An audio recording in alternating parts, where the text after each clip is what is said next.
It's important to get older, but what it's not important to do is to get sick and to get have all this pain, right? And to digress. And so I think that's what I fundamentally believe, that we can get older and not suffer in those ways and still participate in life like we always wanted. And that's really what I'm trying to do here.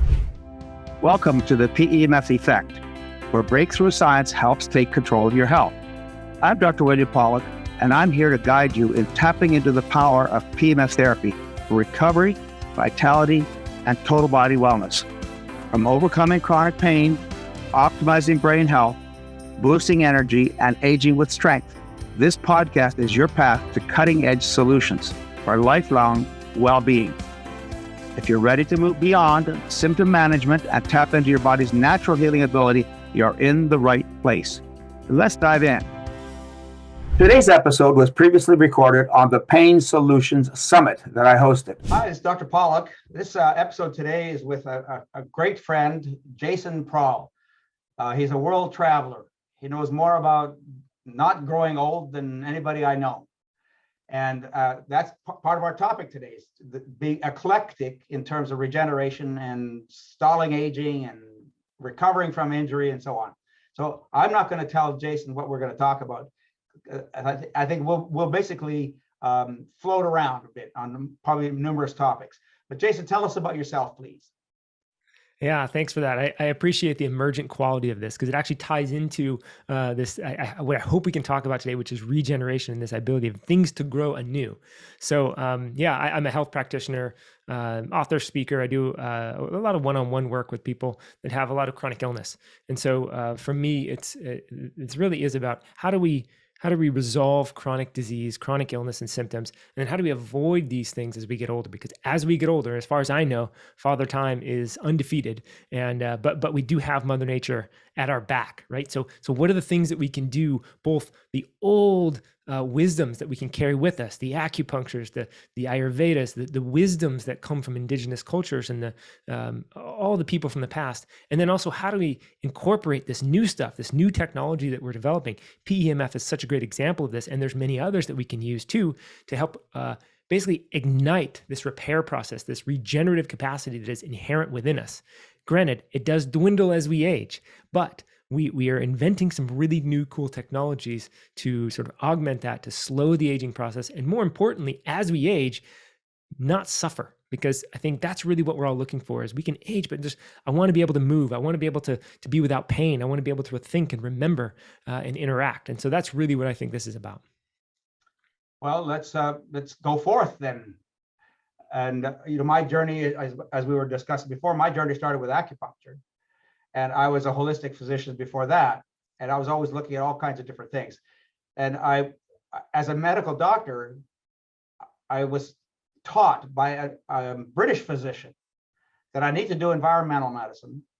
I needed to do homeopathy, but I needed to do nutrition, and I should do acupuncture. And I said, oh, crap. So here I am, an MD, finished all this training, spent 13 years, 15 years of doing all that. And I said, what? I'm not done yet? So then I started my journey, and acupuncture became one of those ports in the journey. And that started me into PEMFs. So we have to be eclectic. Ultimately, we have to be eclectic. Absolutely. And there's so much to learn. And like you, I was sort of the same way, in a little bit different of a path. I started off in engineering, and found my way into the health world, thought I had a good basis for understanding what health is and how to, let's say, create it, so to speak, what I thought back when I first started. And then I realized, oh my gosh, there's so much more. I need to learn that and this and this. And eventually it became this idea that finally landed for me, which is that health cannot be created. It is within us. It is an inherent process, and we can rather align with it. And when we do that, then magic happens, right? It's just like when we cut our finger, we actually don't have to do anything. We just have to sort of protect it and not get in the way, and life will do its thing, right? And so that really became my sort of guiding principle as I started to learn about all these other therapies. What can I use to help the body do what it fundamentally understands what to do and how to do it? And more efficiently. Exactly. So what we find with magnetic field therapies is that when you have a wound, and as we discussed earlier, at different ages, that wound is going to heal at different rates, depending on your vitality generally. But no matter what, it's going to do its own thing in its own way, right? That's And we know, exactly for right. example, Yep. fractures, non-union fractures. You break a bone, 5 to 10% of people will who break a bone are slow in healing that bone, right? So what can you do to augment to make sure that you don't leave it to chance, and you augment it with all sorts of therapies that we're gonna get into. Absolutely. And to that point about breaking bones, that actually ties into PEMF that I think is in a really important way. There's an electrical property that happens in bone healing. And to some degree, as weird as this may sound, bones can heal normally without any sort of casts or anything. I mean, before we invented all this new technology to help our bones heal, so to speak, there was a process that that it could heal. And part of that is the piezoelectric effect. In other words, we needed a little bit of pressure on, if I broke my foot or something, a little bit of pressure actually helps stimulate the growth and repair of the osteoblasts and the fundamental structures that lay down bone. So there's really interesting things, and this ties into PEMF because it's essentially focusing on the same principles, right? That we're using a magnetic field to induce an electric current at the body. And again, all we have to do is induce that, and the body knows how to use it, what to do with it, what to turn on, what to turn off. I mean, there's a lot going on. And this is one of the beautiful things about PEMF is that you're just supplying the magnetic field. And there's nuance to it, no question. But once we do that, then we literally just let go and the body does the rest. And that's what's so cool. It's amazing. Actually, I read an interesting report the other day about a new idea about electricity and how and the magnetic fields produced by charge production or charge moving through wires. The scientists, the physicists, were basically saying the electrons are barely moving. Yes. They're barely moving. Yes. And yet they generate this electric field and this magnetic field. And that electric field, the magnetic field, move at the speed of light. But the electrons are barely moving. So that's an even more astounding phenomenon, is how do you get this amazing charge going through this wire of a magnetic field and electric field, but the electrons aren't moving. Yeah, it's really funny, actually, if you, not to take too far of a tangent here, but electric theory is really interesting if you go back to Steinmetz and some of the old people who really looked at electricity. And there's this idea of a longitudinal wave and a transverse wave. And a transverse wave goes like this, and a longitudinal wave goes basically straight through without hardly anything moving. And you know that, like, if I can take a little bit of a wire and somebody's standing at both ends and one person waves, then you can see the wire go, right? But if you do a longitudinal wave and take a metal pole, and you bang on one end with a hammer, then instantaneously you actually feel on the other side virtually. And it's just an example. But when you apply it to electricity and a wire or the ether, then actually does happen faster than the speed of light. So there's really interesting things. Faster than the speed of light? Exactly, faster than the speed of light, because it is not. It's not a transverse wave. It's a totally different style of wave. And Tesla got into this. And so there's some new electrical theorists that get into this as well. Steinmetz got into some of this. My point of bringing that up even is that we still don't fundamentally know how electricity works, I don't think. I mean, there's a lot of different, let's say there's competing theories, and the classical theory that I think most of us learned, I was an engineer, that most of us learned, doesn't really hold a lot of water in a lot of instances. In other words, there's things that break the laws that we're being taught. And so this is what's really interesting about electricity, is that we're still learning about this stuff, right? And again, it actually sort of hammers my point home, which is that we just supply the magnetic field, and we just kind of step back because, and with a little humility, and go, okay, body, you do your thing. We're just going to provide you the alignment and allow that to happen, right? So there's so much that we don't know, and I think we will continue to learn as we implement some of these technologies going forward. And incredibly too, PEMF magnetic fields as opposed to electric fields. Right. Magnetic fields are extraordinarily safe. Absolutely. And again, it's something we actually don't really know a lot about, right? What is a magnetic field? It's just a field. Like, we don't really fundamentally understand like where it comes from, how it works. We just know the effects of the magnetic fields, and that's been studied very well. But again, a lot of questions when it comes to these things. And again, what we're really focusing on here is the effects, right? So how do we regenerate the body? How do we allow it to turn on those mechanisms that allow for healing faster and more efficiently with less damage? That tells us that we are an electromagnetic apparatus ourselves. Absolutely. Yeah. And one of the fundamental aspects of the body is of that electromagnetic component is the mitochondria, right? It's one of the things that I really like to focus on when it comes to health and well-being, because look, I've got a 2-year-old and he gets hurt all the time. In fact, he tried to skateboard on this little tiny skateboard the other day. He thought he could ride it and he stepped on it and it went back and he went face first, just bloodied up the front of his face, and it's pretty bad. But I watched how fast he heals, and it's unbelievable. Literally, he goes to bed the next morning, it totally changes. And whereas me, when I get injured, when I cut myself or what have you, it takes so much longer. So there's a point here that when we're young, we have this unbelievable vitality. We have so much coherence. And look, the research on stem cells has actually shown us this, that the number of stem cells available to us when we were young is like, it's so high, it's in the millions. And then it's a parabolic decline as we get older. So when we hit 30, we heal infinitely slower than we did when we were 2, and when we're 80, infinitely slower than when we're 30. So we have this ability to heal is really declining. So whatever we can utilize to assist that process, to ignite that process, is going to be really, really beneficial, particularly as we get into our middle ages and older ages. That's where something like PEMF and other therapies that I'd like to talk about too can really help this process out. Let's dig in. Yeah. So when it comes to mitochondria, there's mitochondria, these little organelles inside the cells, right? And each cell, depending on the type of cell, it's going to have different numbers of mitochondria.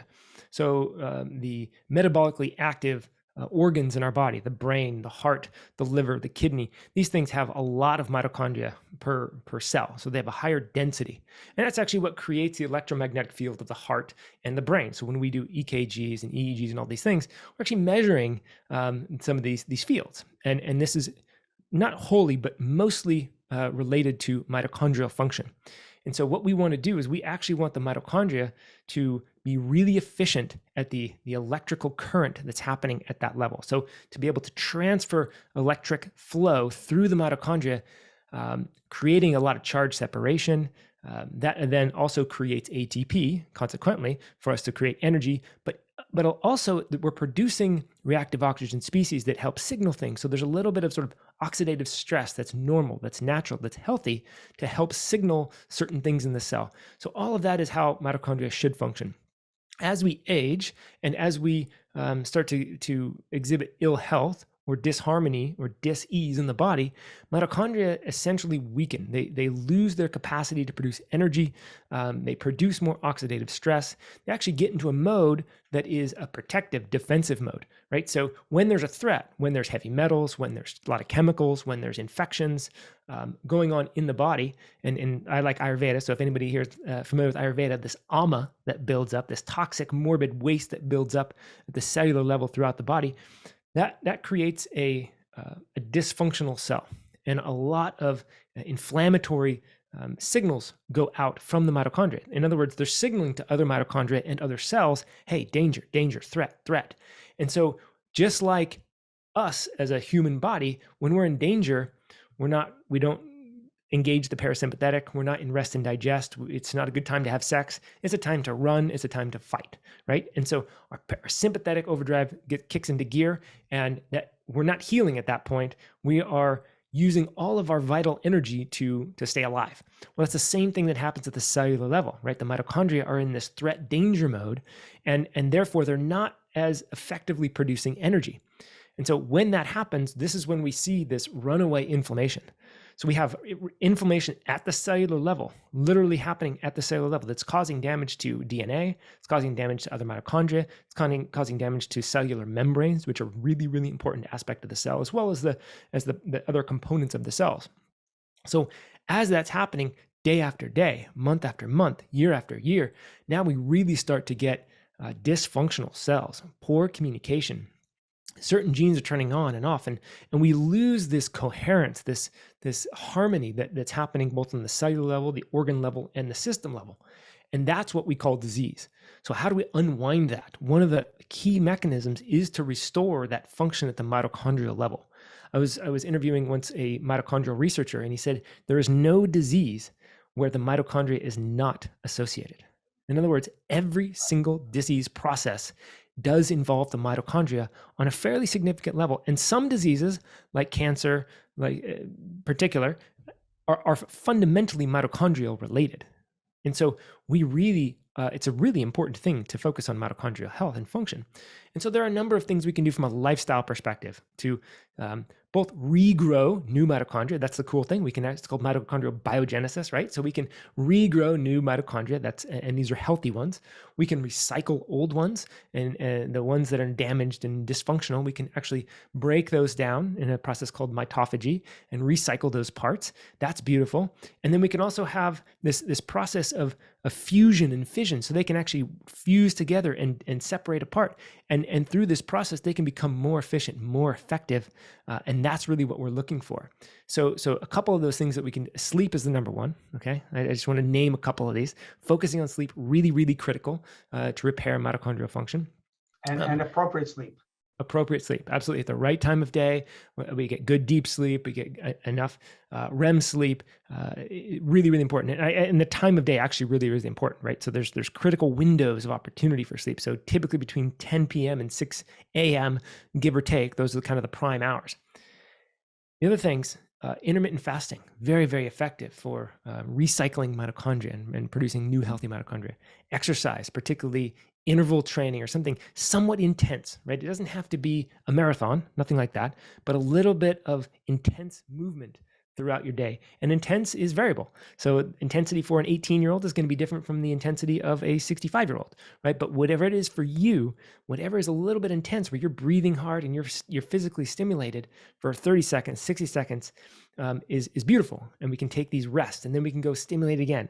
But something that's going to move the body, really work and force the body, that's going to actually provide an adaptive pressure to the body. So the body's going to say, whoa, we're moving a lot here. We got to create more powerhouses. We got to create more energy centers called mitochondria. So let's build new ones so we can adapt to this pressure that we're being put under. You can do things like heat and cold therapy. Now, this is something it's not ideal for everyone. I wouldn't say that, but it's one of the mechanisms that we can use. But I fundamentally, I think intermittent fasting, perhaps even fasting for 24 hours every now and again, is a good thing.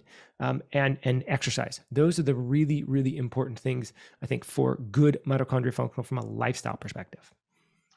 Well, interesting that you say about movement. There's an interesting phenomenon that happens with movement as well. We tend to think of charge movement in the body as a charge moving down, maybe a blood vessel, but primarily moving down a nerve. Right.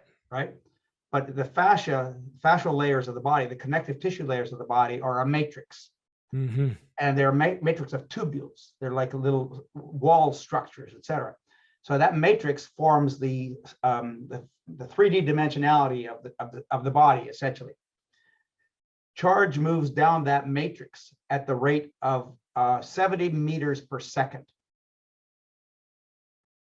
That's amazing. It's darn fast. Meters per second. If you go like that with your arm, charge moves down that fast. So when you're moving charge down the body, what does that do to mitochondria? What does that do to circulation? What does it do to anything else in the body? Are you tired of living with chronic pain? Medication only masks the symptoms, but real healing starts at the cellular level. I'm Dr. William Pawluk, the leading expert on PEMF therapy. Pulsed electromagnetic field therapy is a science-backed, drug-free solution that helps reduce pain, speed up recovery, and improve overall health, right from the comfort of your home. Take advantage of an exclusive 10% discount on drpawluk.com PEMF systems. Visit drpawluk.com, that's drpawluk.com, to register and claim your savings. This limited time offer is available only to registered listeners. Don't miss your chance to experience the benefits. Terms and conditions do apply. Don't just manage pain, transform your health. Visit drpawluk.com today, and let's get started on your healing journey together.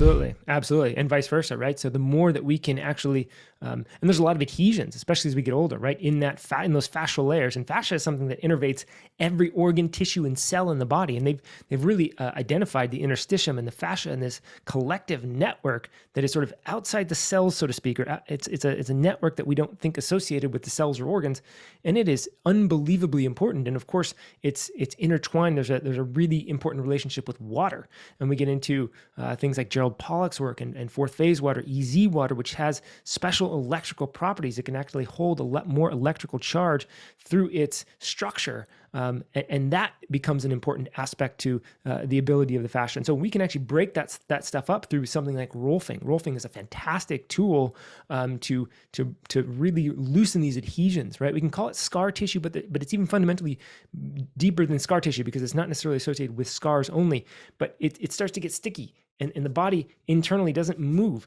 and we loosen those up, and we can start to get this flow now, and everything starts to move and flow. In fact, a lot of injuries, what we call pain, is actually associated with nerves being caught and trapped into those sort of fibrous structures at that level, right? So something like rolfing. There's another therapy called block therapy, which I think is really, really cool. That is a way to loosen these adhesions, and unbelievable stuff happens when you start to loosen that up, because now we're getting flow, as you mentioned, that electrical current and that flow and the charge and the prana and all the stuff that we associate with blood flow, so to speak. Even goes deeper than that. There's an energetic aspect that's happening beyond just the blood, but blood, oxygen, and energy, prana, can go through the body and start to deliver the healing mechanisms to the tissues that weren't really getting a lot of it. Well, it's so when you talked about charge at the beginning, we talk about electrical charge, but people often get concerned that it's electrical and that's bad, right? Right. But we're not talking about electrical per se, not like a current flowing down a wire, even though we talked about currents not flowing down wires. Right. So it's charge is basically ions, sodium and potassium and chloride, positive and negatively charged ions. That's charge. So when you increase the environment of those electrons and ions basically to connect with each other, charge flows. Right. So that's the kind of electrical charge we're talking about. The PEMFs increase that flow of charge in this crystal matrix. Absolutely. Yeah. Right? And there's so much to the body when it comes to, when I say electricity, it's really just, you can think of static electricity, you can think of charges. It's really just, it's chemistry, right? It's fundamentally what we talk about when we talk about calcium and magnesium and these elements in the body, and these even vitamins and vitamins, just like B12 and vitamin C. These all work fundamentally on electrical charge, right? That's really how the body communicates. That's maybe a better way to say it, is that the communication tool of the body is through electric charge. We think about it mostly in terms of chemistry, but chemistry is just the layer above electric charge. The first battery, right, was just a bunch of chemistry going on, right? And that's really what we were using, right? You can use water and sodium and some metals, and boom, you've got electricity. So it's really the charge carrying capacity, the communication ability of the body, and we want to increase that. We want to increase its ability to create charge, to hold charge separation, right? There's voltages that happen at the cellular level that are ideal. We want to initiate that instead of distort it, right? And that's really what's happening, is there's a distortion happening at that sort of electrical level.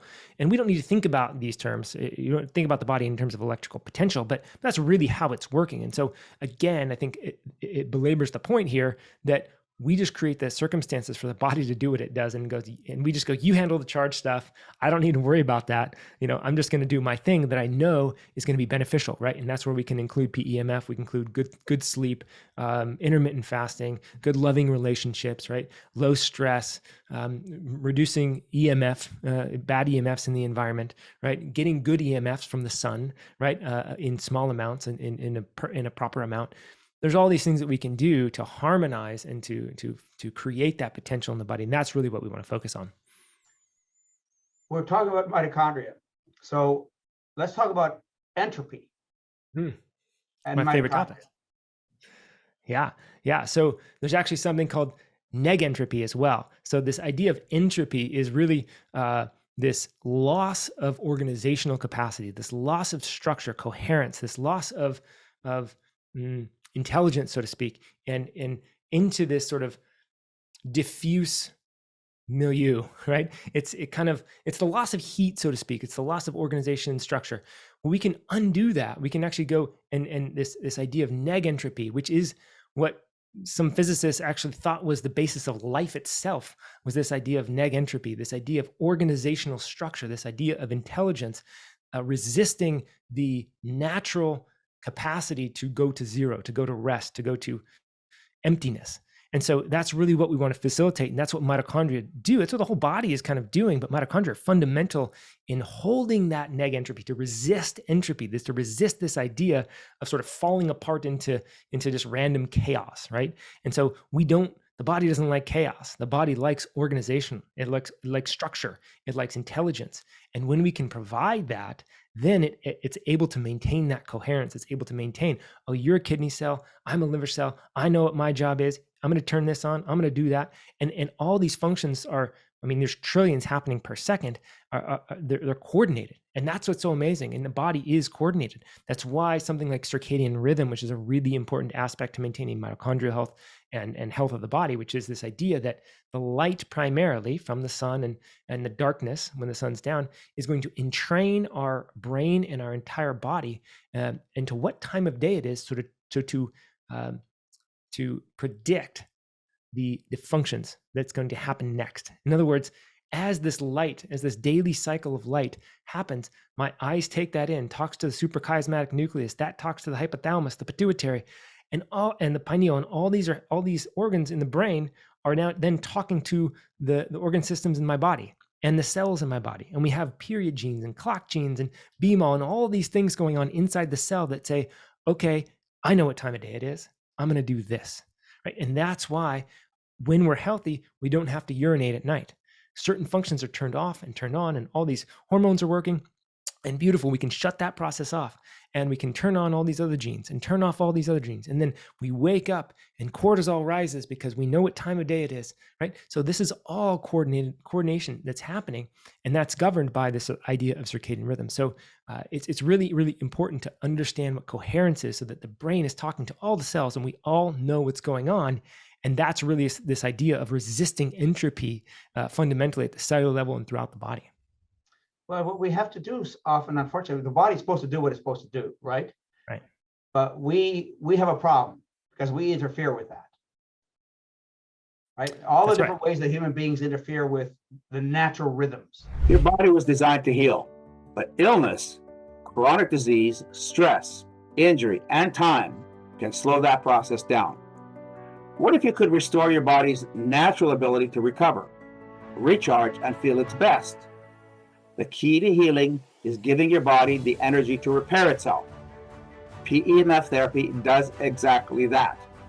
Recharging your cells, improving circulation, reducing inflammation, and helping you function at your best. For decades, I've studied this technology, worked with hundreds of medical professionals, and helped thousands of people reduce pain, regain energy, and take control of their health. However, not all PEMF devices are created equal. No one size fits all. We offer personalized consultations so you can find the right device for your needs, backed by real science and trusted results.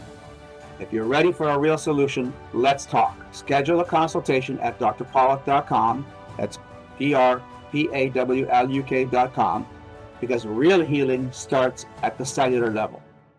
Yeah, well, and this is what you're saying is, I love this, because it is the fundamental idea of health, which is that it's there. It's your birthright. The body wants to be healthy. And when we are out of alignment with the sort of universal principles that we all must follow, again, we need sleep, right? We need certain things. If we don't, some of these things we die, but otherwise we get sick. And so we need to follow these universal principles. And then there's other things, again, those are like, we need connection, we need love, we need to touch the ground, right? Astronauts have proven to us that we actually we need the Earth's magnetic field. It's a really important aspect of our health. We need the circadian rhythm. We need to be operating on those times of day. We ideally need to be eating. There's a way to eat, right? There's all these sort of things. We need to move. These are fundamental aspects that are universal to human health. There's other things too. that are in alignment with our personal health. In other words, we do have uniqueness. We do have a constitution. We look at Ayurveda, we look at Chinese medicine, some of these old wisdoms, they tell us they have a really good map for those things. But this is where we figure out what's right for me. Okay, I tend to like more plants. I do better on that. Interesting. Okay. And perhaps even later in life, I might change. And so this is where we come into alignment with our own individual aspect, and we do these things properly. So some people really, really benefit from really intense exercises. Some people benefit more from slow movements like yin yogas and qigong and tai chi and walking, depending on the age, depending on the condition, depending on the body type and the constitution. Some people benefit from more spicy foods. Some people benefit from more cooling foods, right? So there's all these things. And so this is, I guess, it's hard for me to really name a lot of these because they're so individualized, but this is where it's important to really focus on what is good for me instead of just listening to this quote unquote health advice from this person out here. It may or may not apply to me, right? So some of these things are universal that we all need, and some of these things are specific to me. So it's really important to get in tune with those.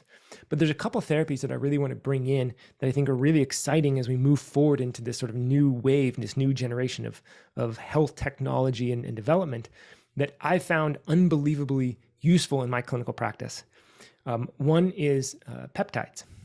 So we all naturally produce peptides in the body. Actually, let me back up.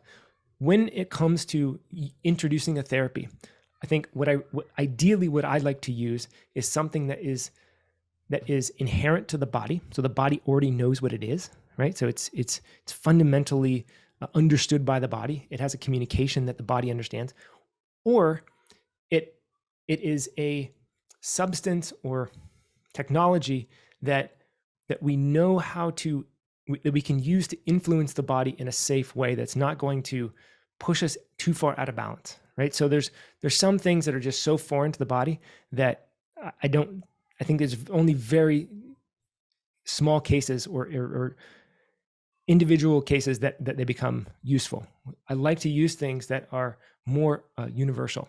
So something like peptides, we all produce them. When we're young, we produce a ton of them. We're producing them now inside the body. And peptides are just strings of amino acids, right? But these amino acids, like a piano, if they're played the right way, they can produce beautiful music. The right strings of amino acids turn on certain genes and turn off certain genes and ignite certain processes. And so we can use some of these peptides. Now, a lot of them right now are injectables, right? So unless you're dealing with something really severe illness, then you may not want to go down the injectable route. Most people don't. And right now in the US, they're only able to be sold for research purposes only. Now, that doesn't mean people aren't using them for therapeutic uses. There's a ton of people, maybe biohackers and people that are in regenerative medicine clinics and these type of things that are using peptides very successfully with the injectable. Because they're injectable. So if you're not doing injectable peptides that you can do, they're basically a food, right? Anyway, so you can do, you can do non-injectables. The injectables require that. Yep, injectables are highly therapeutic. They're very specific, and the research has identified certain peptides that can turn on certain processes, right? And they're beautiful for certain things. Now, most of them we are not able to digest them or ingest them. As soon as we do, our stomach acid breaks them because they're fragile. They break down in the stomach acid and they just come down into amino acids, and then the body's got to reconstitute them, and they kind of lose their whole point at that stage. There are a couple though that can be digested. We figured out ways to sort of resist the digestive processes so that they can exert their effects. One is what they call TB4 frag, right? And this is thymosin beta 4. But this TB4 frag actually is able to resist that process of digestion, and there's some bioavailability there. Now, this TB4 frag is unbelievable for regeneration capacity, particularly with gut function, immune function, really, really beneficial. Another one is BPC 157. And this is another one that is, BPC stands for body protective compound. And this is a peptide that basically, again, these signal certain processes to turn on, just like PEMF in a totally different way, but similar idea, which is that ignite these processes of the body to repair and regenerate. That's why it's called body protective compound. They actually originally found it in the gastric juices in the digestive tract. So they found that there was this compound that was being produced that was initiated when a healing response was necessary. So they thought, oh, okay, we can identify this. They extracted it, and sure enough, when you extract and inject BPC 157 in a specific area, right in a specific like joint or something, unbelievable healing. When you take it orally, it actually works really well in the gut as well as anywhere throughout the body. It gets into the bloodstream, and it basically goes and finds the healing that's needed. So it's beautiful because it can be taken over long periods of time, and it just starts to work wherever it's needed throughout the body. And so it's a beautiful compound for that. So I love peptides. I love where they're going. I think the next 5 or 10 years, as we develop and understand more, we're going to have unbelievable technology to use there. And again, it's operating on the principle that these peptides are created by the body. We're tweaking them a little bit, but it's the same thing. We're speaking the language of the body. And so we're basically telling it, hey, turn on this healing capacity. And that's what the peptide does. It sort of unlocks the door for healing. So that's a really, really good use is peptides. Another one, yeah, go ahead. No, and I think that, yeah, you're going to have transdermals, you're going to have inhalants, nasal sprays, all sorts of things that are coming down the road. Absolutely, and there actually are transdermals that have been very effective too. So you can actually use those. So if you don't want to do the injection, transdermal is really great for the regeneration of the skin and face. People are using for cosmetic purposes, and apparently I haven't used them yet, but I'm really excited to try them. Apparently they work beautifully. So instead of doing Botox and some of these other things that are really not good for the nerves and the structures of the body, this is a much better application. And so we can use these cosmetically. We can use them for joint pains and gastrointestinal issues. I mean, look, people with GI issues, BPC 157, TB4 frag, autoimmune conditions, these are fantastic. Like, these are really, really good therapies.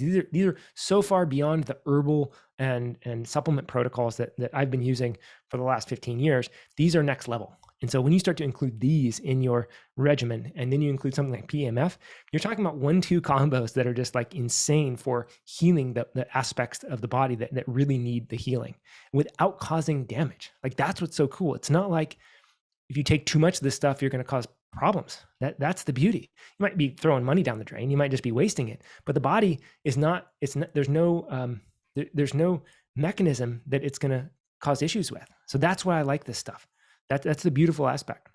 Another really cool therapy that most people still aren't sure about, which is kind of funny to me, but it's using melatonin, and it's actually using higher doses of melatonin. And so melatonin is a funny compound because we think about it solely as this sleep hormone. And yes, of course, the pineal gland produces melatonin, and it is involved with sleep architecture, and that's great. But melatonin's made in the mitochondria. It's made in every cell throughout the body except for red blood cells. And so what's going on there? What is this melatonin doing? And it turns out that even when you supplement with high dose melatonin, there's no negative feedback loop like other hormones. So when you take testosterone or any other hormone, progesterone, DEHA, you actually start to saturate the receptors, and we can actually get this shutdown response of the body, because the body's trying to downregulate because it's getting so much. Then it's going to downregulate your own production, and we have this negative feedback loop. And then when you come off of it, there's problems and there's issues there. But melatonin's not the case. In fact, it's so safe that they've tried to kill people with it. In other words, they try to kill rodents with it, and they can't find the dose. They don't, it's called an LD50, right? So it's what dose is it going to take to kill 50% of the study participants, and they can't find it. In fact, in human studies, they've used something like 6.6 grams for really long periods of times. Now, most people are taking like a milligram, right? So times that by 6,000 and do that every day, and they can't figure out any negative effects. So not only can they not figure out what's the LD50 of melatonin, but if you look through the research, there's really no evidence of harm being caused by this stuff. It's really, really interesting. Now, it does, because it is a master hormone, it will regulate other aspects of hormonal function. So in fact, in Europe, they've been using, it's about 75 milligrams of melatonin plus progesterone as birth control. So it will affect things like progesterone and luteinizing hormone and follicle stimulating hormone. So it's a master regulator. But we actually kind of want to suppress luteinizing hormone and follicle stimulating hormone as we age, because that naturally rises. So there's this interesting phenomena at puberty. We actually see this. We have really high melatonin right before puberty. Then puberty happens, melatonin falls, follicle stimulating hormone shoots up, luteinizing hormone shoots up, and these are our sexual reproduction hormones. So we have this inverse relationship that's happening with melatonin and these two hormones. Same thing happens at like 60, 65. After menopause, and about 60, 65 for men, we see this drop in melatonin. And by the way, it's dropping precipitously throughout our life, but there's these real stark drop-offs at about 60, 65. And then we see this massive increase in luteinizing hormone and follicle stimulating hormone. So there's something going on there that has to do with aging and sort of maturation of the body. What's interesting is that you can actually supplement with high dose melatonin and prevent or delay the onset of puberty. So we can actually, so it's like melatonin's acting as a brake for follicle stimulating hormone and luteinizing hormone, keeping it suppressed. And so, yeah, you don't want to do that necessarily for puberty, but it's interesting that that happens. Where we might want to do it is in that age of 60, 65, is start taking a little bit higher doses of melatonin to suppress that follicle stimulating hormone, suppress luteinizing hormone, keep that low, and protect against these sort of diseases of aging in that way. But more importantly, melatonin is a master antioxidant. It is the #1 antioxidant in the body. So not only does it have direct antioxidant capacity, an antioxidant, remember, if it's out of control, that's what's responsible for inflammation. That's stimulating the inflammation at the cellular level. So this quells that and gobbles up these oxidative molecules in the body directly.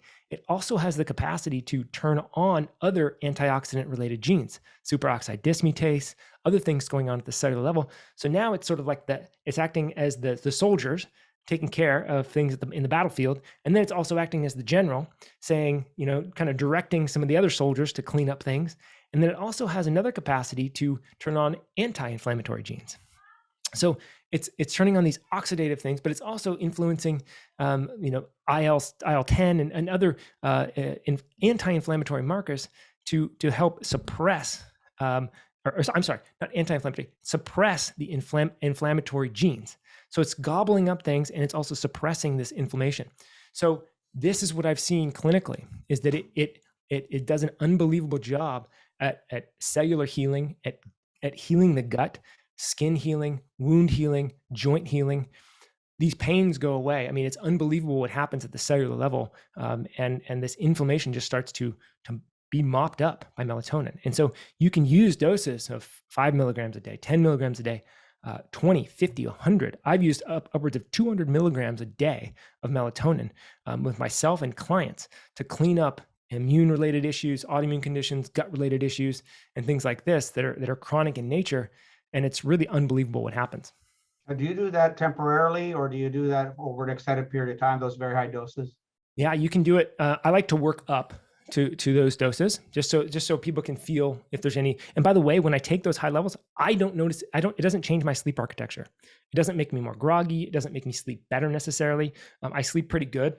Again, the light is what's guiding that sleep rhythm and the darkness. But some people, it will affect their sleep. Everybody's different. And so I like to dose people up. For a second. Salamanders. Say that again? Make a lot of melatonin. So it's one of the original hormones, antioxidants in the body, teleologically speaking. Yeah, well, this is also what's interesting about melatonin. Sorry, I was getting blinded by the light here. Melatonin is an ancient hormone. In fact, this is why the mitochondria likely make it, is because it was first made by cyanobacteria in the sort of evolution of organisms billions of years ago. They made melatonin. This is why all organisms make melatonin, plants make melatonin. So it's really, really a fundamental hormone, if you want to even call it that. But again, it doesn't operate like a hormone in some senses. And so it's so much more than just this sleep hormone. That's what I really want to get through, is that it's not like we take melatonin for sleep. That's great. And there's a lot of longevity research that has been done on supplementing with melatonin, especially as we get into our 50s and 60s. And that research is focused on mimicking physiological doses when we were younger. And I think that's really brilliant. I love that train of thought. I like that idea because I think if we can, because that's what happens as we get older, we lose our sleep architecture a little bit. And that's part of what's contributing to the rapid onset of aging and disease as we get older. So if we can continue to get a little bit better sleep architecture, then that's going to prevent aging. Fundamentally though, it is a antioxidant molecule. It is going into the body. And there's the studies that I've seen, there's no point at which it becomes oxidative. So in other words, it's what happens with oxidation precipitates more oxidation. It's like this chain. It just keeps oxidizing. Well, melatonin actually works in the opposite way, which is really weird because not every antioxidant, so to speak, in the body will do this, but usually it'll mop up what it can and it's done. This actually precipitates an antioxidative strain or chain the other way. So it actually keeps precipitating more antioxidant capacity. So it's really, really unbelievable. Now, theoretically, we could get into, because we're balancing reduction and oxidation in the body. That's healthy person, a healthy infant is going to have really good balanced oxidation and reduction. So we may not need to precipitate tons of reductive capacity, of antioxidant capacity. But I don't see that a lot. So theoretically, we could go too far into reduction and not enough oxidation. Theoretically, that's not what's walking in my door. The people that I'm working with, especially as we get older, it's all extra inflammation. It's all this highly oxidative thing that's going on at the cellular level, and partially because we live in a very destructive environmental state, right? Both mentally, emotionally, physically. There's a lot of things that are precipitating this oxidative capacity. So using melatonin, 3 times a week, 5 times a week, 7 times a week, whatever the case is, but on a regular basis, what I say is start low, start with 5 milligrams, use that for a week, go up to 10, and just keep going up until you start noticing beneficial changes. And what you'll notice is softer skin, more smooth skin, more even colored skin. You'll notice your stool formation starts to improve really, really well, because there's a lot of what happens at the microbiota level. It's actually your microbiota are responding to melatonin, so they are fundamentally influenced by melatonin. There's something called swarming that happens. They start to get together and their activity increases of the beneficial strains. It actually promotes the growth of Akkermansia mucinophilia, which is really responsible for the mucin layer of the gut. It's unbelievable. I could go on and on about what this does at these levels. Another important thing that melatonin does, and this is particularly related to immune issues as well as aging, which is that it regrows the thymus. Now, the thymus is not talked about a lot in health circles, which is really funny, but the thymus is responsible for T cells. So this is fundamentally the immune response of the body. And when we get into things like autoimmunity, food sensitivity, this is all related to Th1, Th2, Th17, and Treg.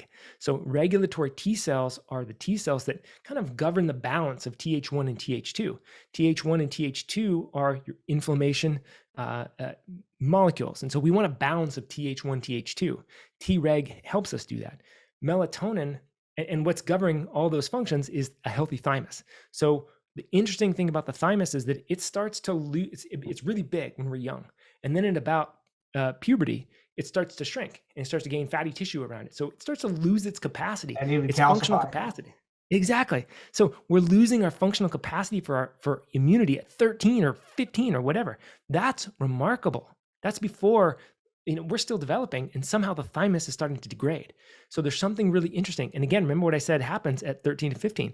Melatonin drops, LH and FSH increase. So there's a relationship between the melatonin, the thymus, and those luteinizing hormone, follicle stimulating hormone. So if we can keep melatonin high, particularly in our 20s, 30s, 40s, 50s, 60s, and onward, not only can we preserve thymus function, we can actually regrow thymus function.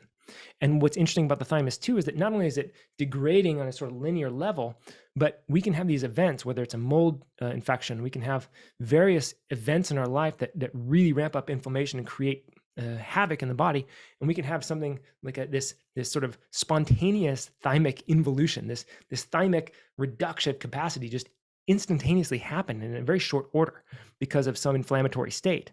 So a lot of us have gone through something like that, especially in the health space. So if we go through a health crisis of some kind, it's quite possible that we lost a lot of thymic function. So we really need to grow functional thymic cells back to help produce the Th1, Th2, Treg balance that will take us out of autoimmunity, take us out of food sensitivity, and stop reacting to everything in our environment, the chemicals, all the things. And we start to react to only the things that are truly threats, which are infections and things, these type of things. And so we balance our inflammation in a really, really important way. And again, melatonin's doing that, right? So, I mean, this is what's fascinating. You can, Dr. Paul, you can go look at the melatonin research for days and days, and it's like you can't find anything bad. I mean, it's so weird that it's been demonized, or people have this idea of like, don't supplement with melatonin. And I'm sensitive to that, because for the last number of years, I followed that same idea of like, let's just mimic physiological doses. That makes sense to me. We don't want to do anything crazy here. It's a hormone, let's take caution. But the more research I do, the more I find that there's literally nothing. It's like melatonin needs a good PR. Like they need a PR rep to help restore its image, because it's so funny that people think it's bad, but it is unbelievable from a clinical perspective. When you use something like higher doses of melatonin, you see nothing but good things happen. I mean, again, the biggest thing for me is when my skin starts getting better, softer, more luscious, it tans easier, and my stool is forming more consistent on a regular basis. And what you want to look for in stool formation is that it should look like it should have the consistency of a banana. It should come out smooth and easy. Shouldn't have like bumps or anything. And it should be this long stool that's banana, and should curl up on the bottom, and it should not leave any marks. Like that's the ideal stool. So the closer we can get to that on a regular basis, that's a good sign that your gut is functioning in a really, really healthy way. So the melatonin is being, the receptors are all over the gut lining. It's affecting microbiota. It's affecting mitochondria. It's affecting DNA. This is why I think it's so impactful. And it's why I think if you use something like melatonin, like peptides, and like PEMF in combination for inflammatory conditions, I mean, look out. What PEMFs are you using? Good question. I actually don't have any PEMFs, Dr. Pawluk. I need somebody like you to come work on me. Well, I'll recommend something to you offline. But that's true. Actually, I would like to. I'm in relatively good health, but I do have some old injuries that I'm consistently working on, and so I've been doing a lot of reconstruction, essentially, with various movements to get the structure back and the alignment back.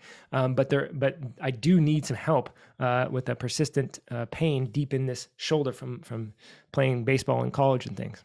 Well, beyond that, we talked about charge at the beginning. We talked about mitochondria. PEMFs increase ATP dramatically. ATP, unfortunately, is basically local. It doesn't circulate, really. It's all produced locally pretty well. And we produce our body weight in ATP every day. Right, it's amazing. Every molecule of ATP is recycled between 200 to 500 times a day. Right, so it's constantly moving, constantly changing. And PEMFs increase the total cycling process of ATP. So and with that, real quick, sorry, I want to interrupt that because one of the things too, I decided this train I didn't want to lose. When you produce ATP, there's a byproduct of ADP that when we use ATP, and that helps sleep, right? So this is perhaps one of the reasons why it helps sleep, yeah?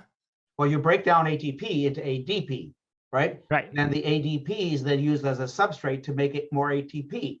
So the more ATP you're producing, the more ADP you're going to produce. Not all of the ADP is going to be used to make ATP. Right. And in the brain, ADP is used to bind to certain receptors. And in fact, that's why caffeine works, is it actually gets in there and binds to those receptors instead of ADP. And this is what keeps us awake. It's not a stimulant, actually. It's a sleep repressant. And so I know whenever I work out, whenever I use more ATP, so to speak, I have such better sleep, and part of that is because it's ADP. And so I suspect that PEMF is working through some of that same process, almost like exercise would be without the sort of inflammation that comes with exercise. So I guess my concept of magnetic field therapy then basically, if you're doing it on a regular basis, you're increasing charge of the body. We don't control what happens. Right. The body decides what it's going to do with that energy, right? Right. So anything else that you're doing, magnetic field therapy just basically using the word amps it up. Yep. Right. So then, and it's a wave. So you amp yourself up, and then you ride that wave for a certain amount of time. So people ask me, how much treatment should I do? Listen to your body. Right. Right. Because, if you have 1,000,000 biochemical processes per second in every cell of the body, you have 100 trillion cells. How much treatment do you need? I don't know, right? And, there are people that are selling magnetic therapy devices say just 8 minutes a day. That's all you need, 8 minutes a day. Well, if you're well, you probably don't need that much. And I know people who do magnetic field therapy at bedtime and go wong. But most people, I would say 90% of people who do it at bedtime sleep better because they're going to sleep deeper. The cells are more restored, things are more balanced, because whatever you're doing is going to be used throughout the body. It's not just going to be used locally, whether you do local or whole body. And I clearly recommend whole body primarily. Yeah, and that's how I've used it. And I think you're right. Yeah, that makes sense to me. Is you're basically bringing things back into alignment so that you're shutting off that sympathetic drive. You're shutting off the inflammation at the cellular level. You're increasing coherence, and the parasympathetic puts you in a body in a restful state, and you can fall asleep naturally.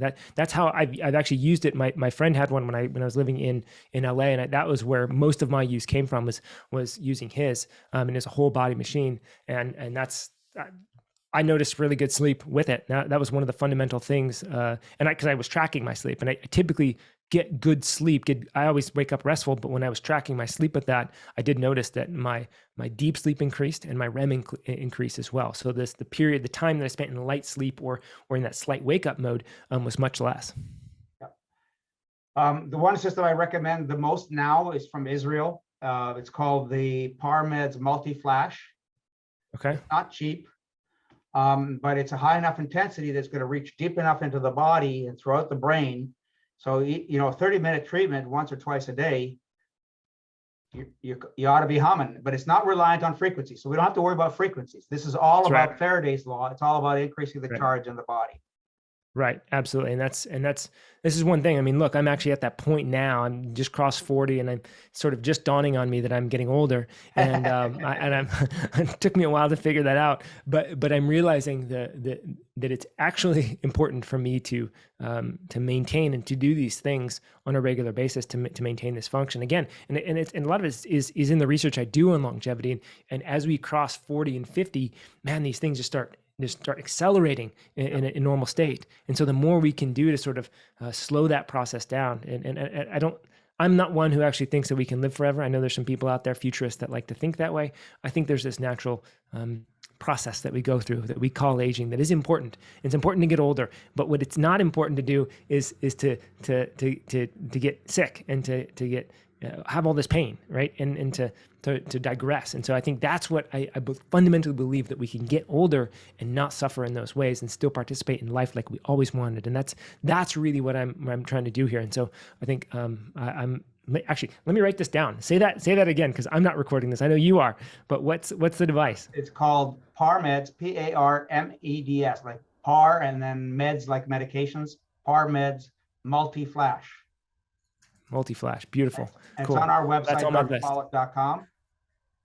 That's beautiful. That's on my list, because that's actually one of the things that I wasn't sure exactly what to get. So I'm really glad I got that advice from you. Because and there's a lot of people talking about PMFs, and they all recommend different things. But I like the way you think when it comes to using this pulsed magnetic to induce Faraday's law, which induces current and the natural healing. That's what I'm looking for.